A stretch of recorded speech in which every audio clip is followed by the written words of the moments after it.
هذا هذا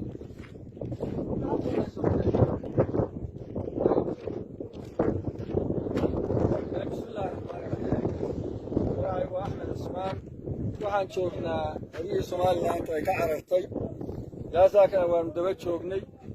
awalla waxaanu anagu ka rumaynaynay oo dagaalka aan kaga jirnay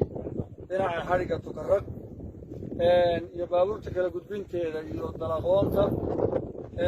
dagaalkiina hadda wuxuu ka socdaa tukarraq halkani waa taliskii weynaaye tukarraq ee cabdi bootaan uu fadhiyi jiray waxaas waa raashinkooda waxaas waa baasto halkaa waxaa yaalla waa baasto waxaas waa qudaar waa gogoshoodii waa dharkoodii waa dhinacooyinkii waxaasoo dhan waa kuwa halkaa duuban waa inay qaataan anadi weyneed baa hadda kulaxsina wax waliba wada yaalla adhigii reer tukarreed baa bililqaystay astaqfirullah reer tukarreed kolay dad baa bililqaystay oo wuxuu kula tegay labaatan maryo badan bay ka guureen buurahana hadda lagala sii dhacayaan gabdhood wiilal